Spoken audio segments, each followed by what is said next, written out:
우리 예수님께서 우리를 위해 십자가에 고난받고 죽으시고 부활하시고 그리고 40일 동안 세상에 계시다가 모든 사람들이 보는 가운데 하늘로 승천하셨습니다.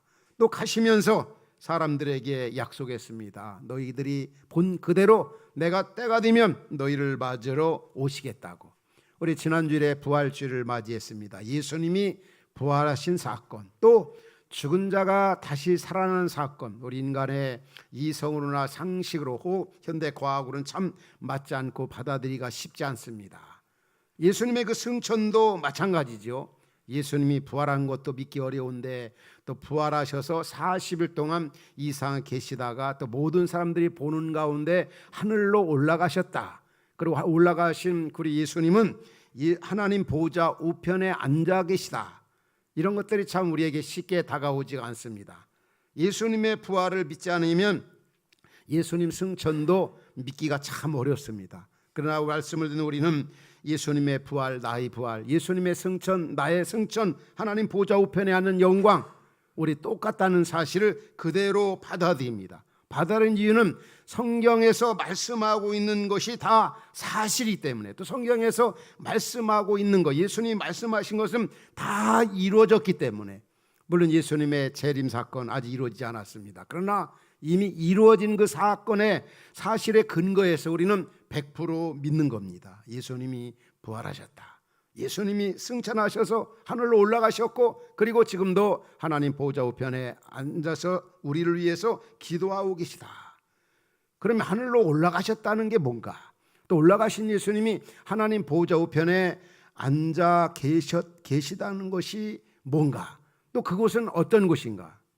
우리 제자훈련을 받고 있는 어느 형제가 지난주에 이런 질문을 해요. 예수님이 이제 부활하시고 승천하셔서 지금 하나님 보좌 우편에 앉아 계시고 또 우리에게 성령을 보내주신 것은 우리가 이렇게 알고 있는데 참 이해가 안 간다. 왜냐하면 우리 지금 이 땅에 있는 우리가 예수님의 이름으로 기도하지 않느냐.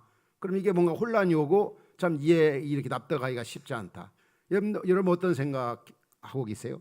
자, 예수님이 승천하셨다. 지금 하늘로 올라가셔서 하나님 보좌 우편에 앉아 계셔서 지금 이제 우리에게 성령을 보내시는데 지금 우리가 이 땅에 또 예수님의 이름으로 기도합니다. 이게 어떤 의미가 있느냐? 이게 좀 잘 이해가 안 간다. 맞지가 않는다. 우리가 몇 가지 생각해야 할 게 있습니다. 예수님이 하나님 보좌 우편에 앉아 계셔서 우리를 위해 기도하고 계신데 또 성령을 보내고 계신데 우리가 예수님의 이름으로 기도합니다. 이게 앞뒤가 안 맞는 것 같다.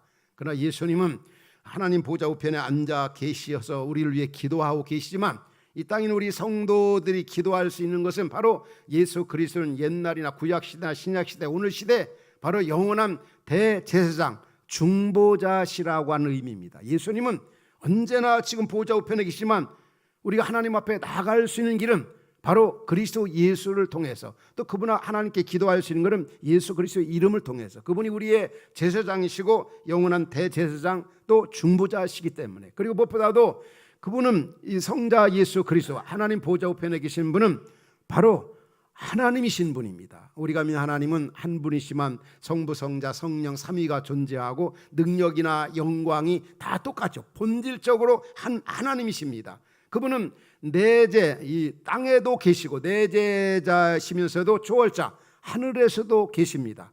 그래서 그분은 중보자로서 우리가 이 땅에서 영원한 중보자로 예수님의 이름으로 기도합니다. 그리고 또 그분은 우리의 기도를 들으시고 또 우리 위하여 기도해 주신 분이다. 따라서 우리는 본질적으로 예수 그리스도는 하나님이시기에 그게 가능하다는 사실, 그분은 또 우리의 중보자이기 때문에 우리가 예수님의 이름으로 기도한다고 하는 사실입니다. 그러면 예수님께서 이제 40일 동안 세상에 부활하셔서 계시다가 하늘로 올라가셨다. 여기서 말하는 하늘은 어떤 하늘을 의미하는 것일까? 모든 사람들이 보는 가운데 하늘로 올라가셨다고 하거든요. 우리가 하늘을 두 가지로 생각할 수 있습니다. 일반적으로 생각할 수 있는 어떤 문자적인 의미의 하늘, 또 성경에서 말하고 성경적 의미에서 하늘. 바로 이제 문자적인 의미로는 땅과 바다를 비교해서 생각할 수 있죠. 구름과 이제 공중의 새들이 거하는 어떤 대기권, 별들의 어떤 영역, 눈에 보이는 그런 하늘, 이 자연적인 하늘. 이런 하늘을 얘기할 수 있고, 또 한 가지 하늘은 이 성경적 의미에서는 보이지 않는 어떤 천사 세계, 또 하나님의 보좌, 그의 영광이 있는 초월적인 그런 하늘을 바로 이 성경에서 말하는 그 하늘이라고 볼 수가 있습니다. 인간의 어떤 시공간적 인식이나 감각을 초월한 그런 그 하늘, 우리 주님의 통치와 다스림이 있는 하나님의 어떤 활동의 영역, 이런 하늘을 말합니다. 여하튼 그러나 중요한 것은 보이는 그런 하늘이라든지 보이지 않는 영적 영역에 속하는 그런 하늘이라든지 총망라하여 이 우주에 충만한 것이다, 하나님의 것이고 또 하나님의 통치 주권 아래 있다고 하는 사실을 우리는 그대로 받아들이면 되는 겁니다.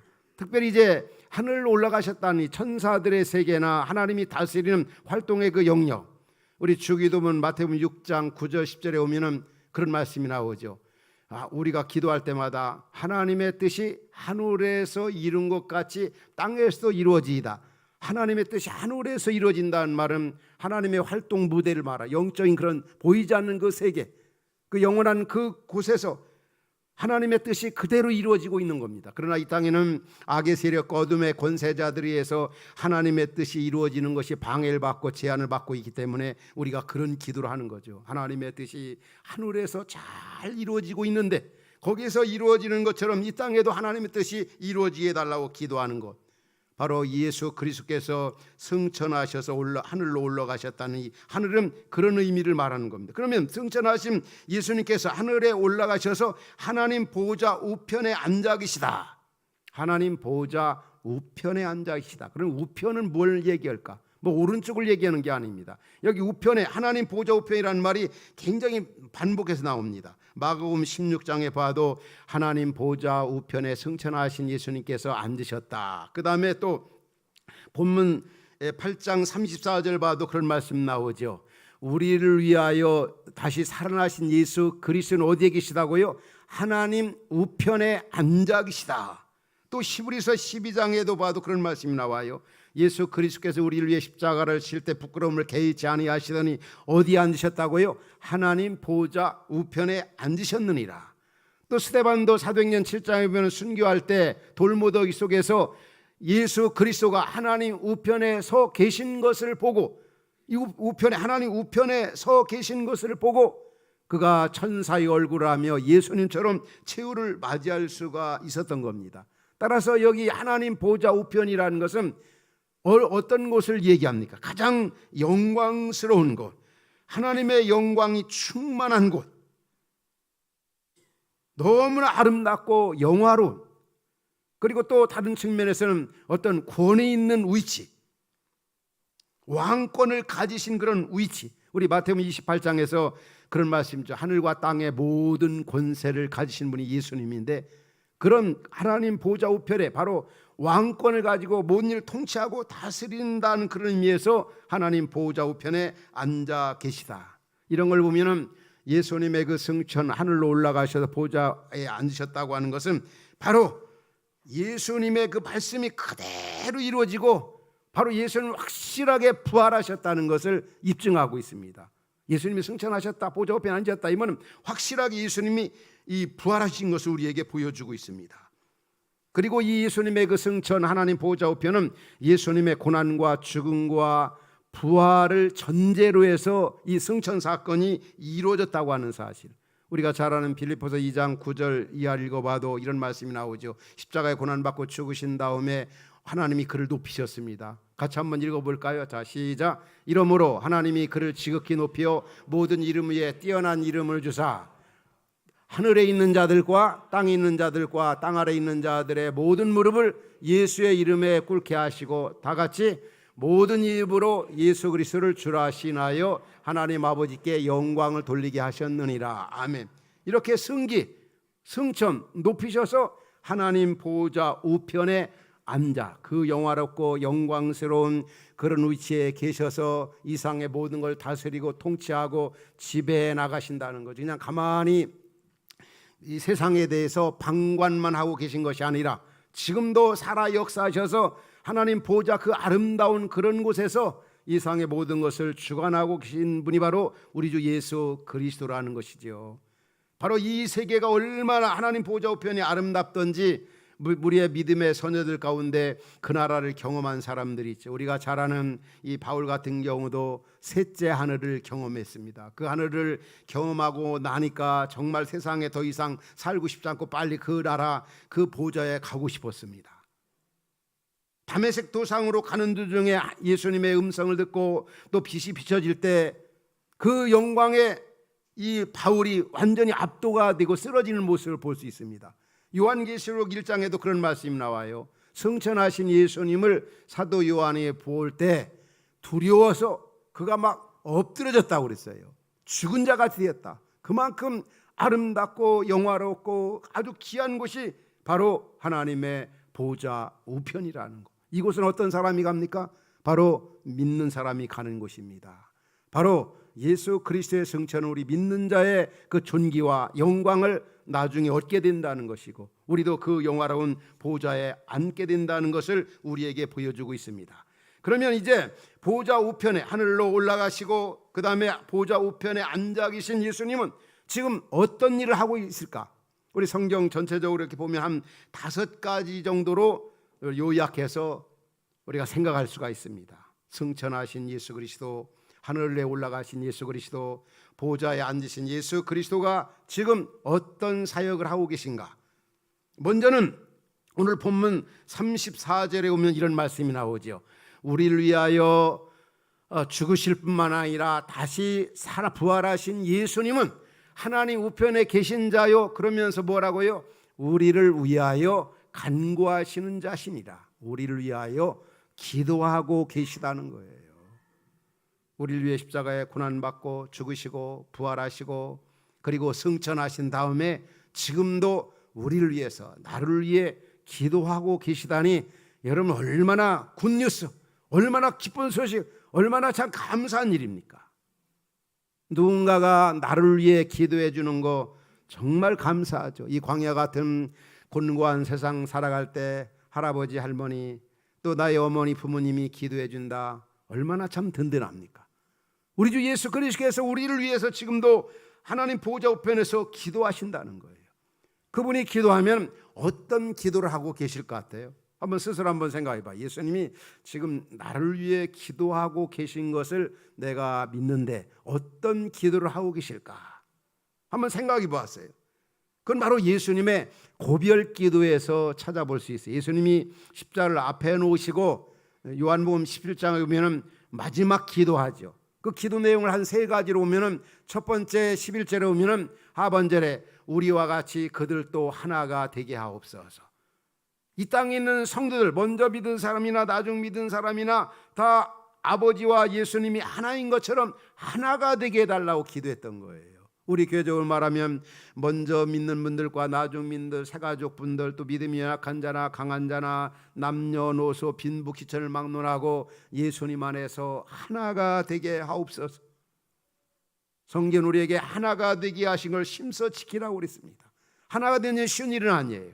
이 교회 안에서 그렇죠. 우리 더러 기질이 다르고 어떤 자란 환경이 다르고, 그러나 우리는 얼마든지 하나가 될 수 있어요. 오늘 또 우리 예수님께서는 더욱 하나가 되기를 그렇게도 기도하고 계시다는 사실을 잊지 말아야 합니다. 또 한 가지는 바로 13절에 나와 있어요. 요한복음 17장 13절에 고별 기도에 보면은 주님이 가지신 그 기쁨 있잖아요.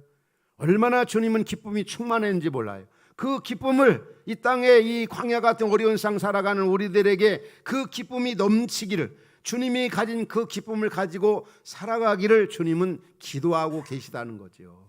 여러분들이 어려운 세상 살면서 날마다 절망하고 근심 걱정 이렇게 사로잡혀 살면 우리 주님은 얼마나 싫어하시는지 몰라요. 그냥 기쁘고 즐겁게 주님이 주시는 그 평안, 주님이 주시는 기쁨을 가지고 기쁘게 교회 생활하고 가정 생활하고 아내와 또 남편과 즐겁게 자녀들께 살라고, 직장 생활도 마찬가지로 그런 기도를 주님이 지금 하나님 보좌 우편에 앉으셔서 기도하고 계시다는 사실입니다. 여러분 그렇게 믿습니까? 또 한 가지 기도가 있어요. 요한복음 10장에 보면은 바로 우리가 이 땅에 죄악에 빠지지 않기를, 바로 그게 15절에 나타나요. 17장 15절에 보면은 예수님이 기도하죠.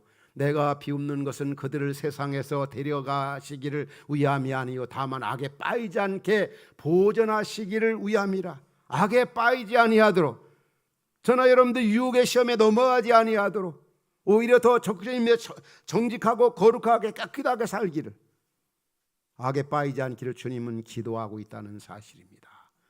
여러분, 주님이 그렇게 쉬지 아니하고 나를 위해 우리를 위해 기도하고 계시는데 주님의 기도에 맞게 우리가 살아야 되지 않겠어요? 만약 우리의 부모님들이 우리를 위해서 그렇게 많이 기도해 줘요. 그런데 기도한 대로 살지 아니하고 밖에 나가서 학교에 가 직장에서 엉뚱한 짓 하면서 나쁜 짓 하고 곁길로 가고 그래 봐요. 오늘 우리 찬양대 찬양을 드린 것처럼 나 주를 멀리 떠났다 이제 옵니다. 그 귀한 세월 보내고 이제 옵니다. 나 이제 왔으니 우리 그 얘기하는 마음을 가져야 돼요. 우리 주님은 그렇게도 나를 위해 쉬지 아니하고 죄악에 빠지지 않기 위해서, 하나가 되기 위해서, 기쁘게 믿음 생활하기 위해서 그렇게 기도하시는데 주님이 기도한 것처럼 내가 살고 있지 않은가, 살아가고 있는가? 무엇보다도 기도해 주시는 우리 중보자 되시는 예수님, 고난받고 죽으시고 부활하고 승천하셔서까지도 지금도 나 위해서 기도한다는 사실이에요. 얼마나 감사합니까? 우리는 든든함이 있는 거죠. 또 한 가지는 승천하시고 보좌에 계신 예수님이 하신 일이 뭐냐면, 우리 요한복음 14장 1절부터 3절에 오면 예수님께서 근심과 두려움에 빠지는 제자들이 이런 말씀하십니다. 너희는 마음에 근심하지 말라. 하나님을 믿으니 또 나를 믿으라. 내 아버지 집에 거할 곳이 많도다. 그렇지 않으면 너희에게 일렀으리라. 내가 너희를 위하여 거처를 예비하러 가노니, 또 뭐라고 했습니까? 가서 너희를 위하여 거처를 예비하면 내가 다시 와서 너희를 내게로 영접하여 나 있는 곳에 너희도 있게 하리라. 한마디로 말하면 지금 보좌 우편에 계신 예수님은 우리가 있어야 할 거처, 장막을 준비하고 계시다는 사실이에요. 어느 한 부모, 우리 성도님들은 아닌 것 같아요. 왜냐하면 뭐 큰 부자가 우리 교회는 아무도 없으니까. 근데 어느 한 큰 부자가 있어요. 근데 그분이 얼마나 많이 이 물질을 모으는지, 얼마나 많은 집들, 아름다운 집을. 그래서 저는 그분이 왜 그렇게 많이 벌고 왜 이렇게 많이 모으고 왜 그렇게 좋은 집들을 이렇게 여러 채 장만하는가, 나중에 보니까 다 자기 자식들한테 주더라고요. 물론 그게 뭐 나쁜 거 아니잖아요. 자기 자식이기 때문에 다 주는 거죠. 어떤 해 우리 예수님께서 이 땅에 있는 우리가 영원히 거할 그 아름다운 거처를 지금 준비하고 있습니다. 내 아버지 집에는 거할 곳이 많도다. 여기 거처, 영어 성구는 맨션 아파트. 이 땅에 사는 집의 정도 크기가 너무 차이가 많은 것 같아요. 빈부의 차이가 많은 것 같아요.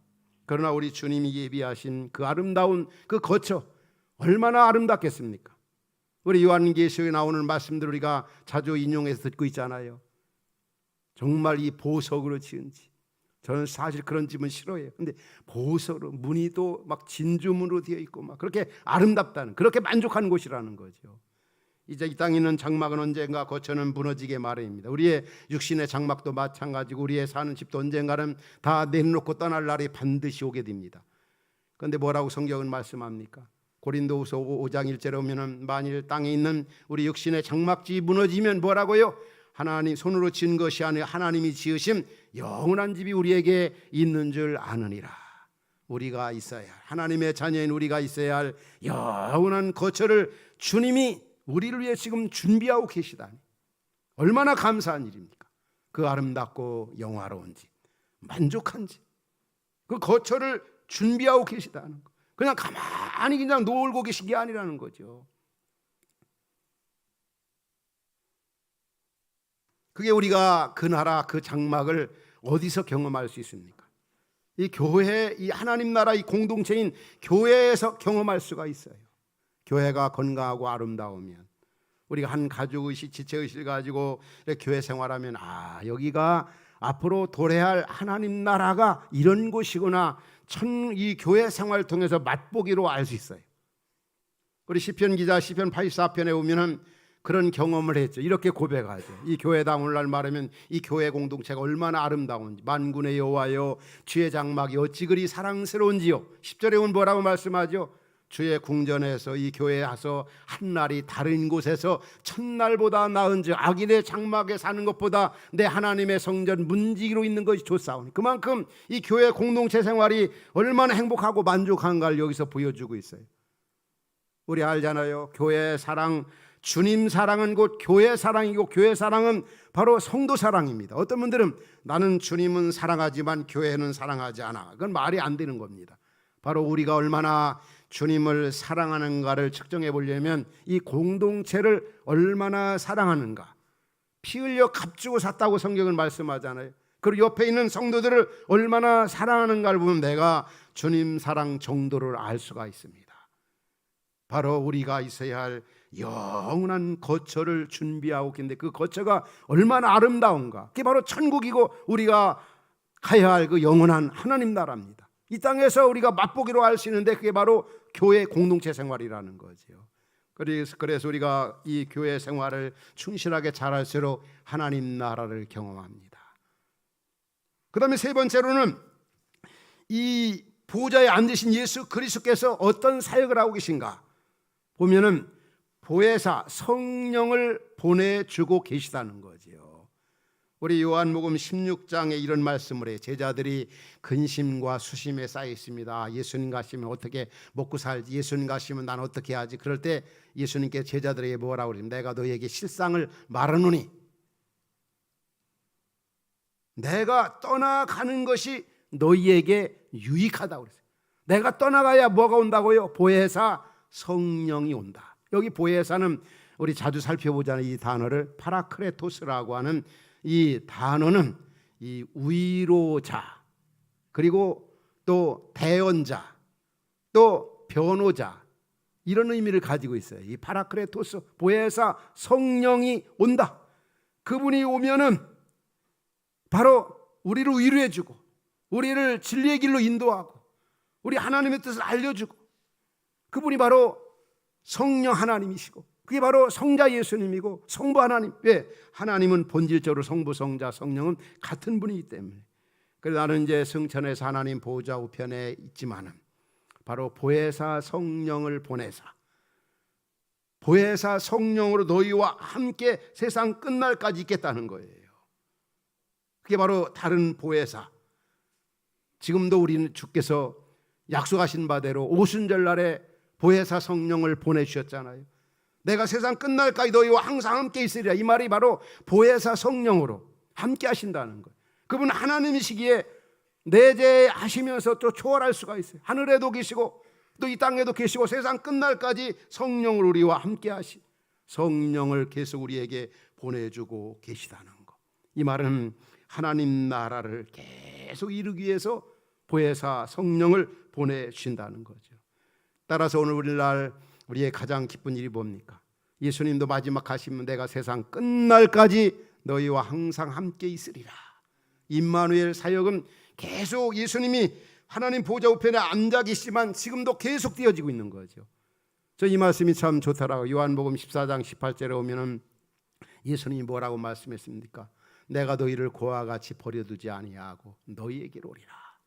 여러분, 고아 얼마나 참 불쌍합니까? 이 부모 없는 그 어린 자녀를 한번 생각해 봐요. 이 땅에 있는 우리 제자들, 이 땅에 있는 예수 믿는 사람들, 우리 주님께서 말씀해 내가 너희를 고아와 같이 버려두지 아니한 세상 끝날까지 보혜사 성령으로 끝까지 함께하리라. 하나님은 우리의 하나님이 되고 우리는 그의 백성이 되고 끝까지 함께하겠다는 게 얼마나 귀한 일입니까? 바로 보혜사 성령을 보내주고 계시다는 것. 또 한 가지가 있습니다. 보좌에 앉으신 성자 예수께서 어떤 일을 하고 계신가? 만유를 통치하고 계시다. 만유를 통치하고 계신 이 하나님 나라를 계속 건설하고 확장하는 일에 보좌에 앉으신 그리스도 예수께서 계속 그 사역을 하고 계시다는 거죠. 자연신론자들은 그렇게 얘기합니다. 신이 이 세상을 만들어 놓고 자연 법칙을 주어가지고 저절로 돌아가도록 그렇게 만들어 놓고 그 신은 어디론가 사라져 버렸다. 결코 그건 맞지가 않습니다. 하나님은 무에서 유로 세상을 창조하시고 창조하신 그것을 오늘 또 관할하고 통치하고 보존해 나가시는 분이 바로 우리가 믿는 성삼위 하나님이십니다. 지금도 우리 예수 그리스도께서 하나님 보좌 우편에 계셔서 교회를 통치하시고 온 세상 만물을 다스리고 계십니다. 교회를 대적하는 그런 세력들을 물리치고 어둠의 권세자들을 심판하시고 또 하나님의 사람들 교회를 통하여 하나님 나라를 확장하고 구현하고 건설해 나가신다고 하는 사실입니다. 이것이 바로 예수 그리스도의 죽음과 부활을 전제로 하여 계속 이 통치가 이 땅에 계속 확장되고 증대되어져 가고 있는 것입니다. 바로 보좌에 앉으신 예수 그리스도는 지금도 옛날이나 변함없이 땅에 계실 때나 하늘에 계실 때나 변함없이 만유를 통치하고 계시다는 거죠. 우리가 잘 아는 이 성경 하나님의 주권을 가장 강조하는 성경에서 대표적인 구절이 있습니다. 이 구절은 우리 성도님이 늘 마음에 두었으면 좋겠어요. 하나님은 우리가 하나님 어떤 하나님 믿습니까? 주권자의 하나님. 로마서 11장 36절 뭐라고 말씀합니까? 함께 합독하겠습니다. 시작. 이는 만물이 주에게로 나오고 주로 말미암고 주에게로 돌아갑니다. 그에게 영광이 세세 있을지어다. 아멘. 만물이 주에게로부터 나오고 주로 말미암아 진행 발전되어져 가고 주로 말미암아 완성이 되어지니 모든 영광 그분께. 바로 우리 주님은 지금도 우리 인간세에 일어난 모든 일들을 다스리고 통치하고 지배해 나가신다. 하나님의 모든 일들이 주권 속에 있는 겁니다. 이런 하나님 우리가 알게 된 거, 이런 하나님 우리 아빠가 된다는 게 얼마나 감사한 일입니까? 이런 하나님과 우리의 모든 걸 다 내어 맡길 수가 있는 겁니다. 마지막에 바로 보좌에 앉으신 예수 그리스도, 그분은 어떤 일을 하시는가? 따라합시다. 재림을 준비하고 계시다.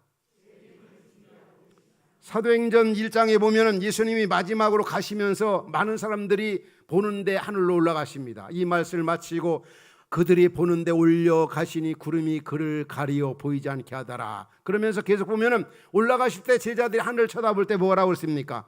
그들 11절 보면 너희들이 본 그대로 하늘로 올라가심을 본 그대로 다시 오겠다고 그랬습니다. 성경학자들은 얘기합니다. 신약 성경만 해도 예수님이 다시 오시겠다고 하는 약속의 말씀이 300번 이상 말씀하고 있다는 거예요. 예수님 한 번 말씀하신 거에 대해 지키지 아니할 때가 없습니다. 다 지켜. 또 예수님 말씀하신 거 이루어지지 아니한 게 하나도 다 이루어집니다. 분명히 가실 때 다시 오마고 약속했습니다. 여러분, 예수님이 다시 오십니까? 안 오십니까? 오실 수도 있고 안 오실 수 있고, 이단자들이 얘기하는 것처럼 예수님 오시는 거 연기했다, 예수님은 이미 영적으로 임재했다, 다 거짓말이죠. 다 부도가 나버렸어요. 분명히 예수님은 때가 되면 오십니다. 오실 준비를 지금 철저히 하고 계신데, 여러 가지 성경적인 증거나 세상 여러 일어난 징조들을 보면은 예수님 오실 날이 매우 가까워 오고 있다. 종말을 예고하는 것들이 얼마나 많이 이 지구촌에서 일어나고 있습니까? 이 얼마 남지 않았다. 바로 주님은 말씀은 다시 오겠다. 영광 중에 우리를 맞으러 오시는 거죠. 따라서 다시 오실 예수님을 준비하는 삶이 얼마나 중요합니까? 우리 예수님 우리에게 상급을 주려고 그 영광 중에 우리를 맞으러 오시게 됩니다. 이 재림 준비하고 있다는 것. 우리 지금까지 예수님의 그 사역들을 살펴보았어요. 우리의 도표를 이렇게 표현해 본다면 예수님의 고난, 예수님의 그 죽음, 예수님의 부활, 예수님의 승천, 예수님의 재림, 이건 전부 연속선상이고, 이게 다 누구를 위한 것이냐면, 따라합시다. 나를 위한 것, 우리를 위한 것. 따라합시다. 나를 위해 십자가에 고난받고, 나를 위해 죽으시고, 나를 위해 부활하시고, 나를 위해 승천하시고, 나를 위해 다시 오신다.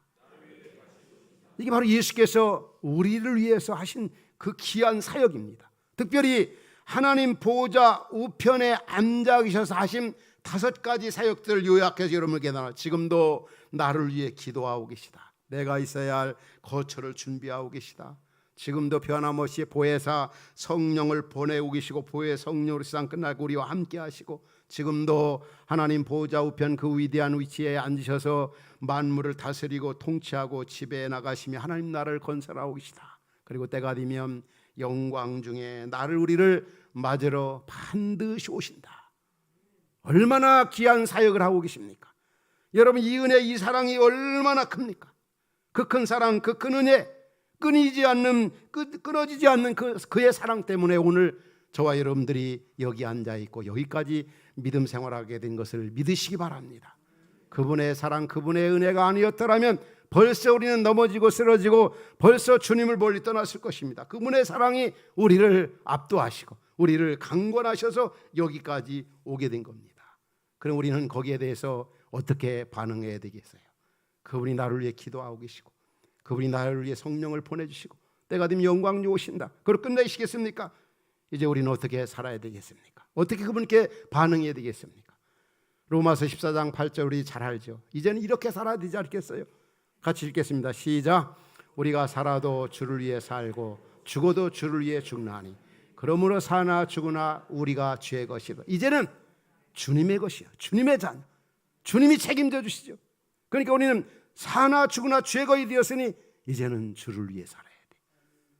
우리 마태복음 주기도문에 예수님이 말씀했죠. 우리는 어떻게 살아야 되겠습니까?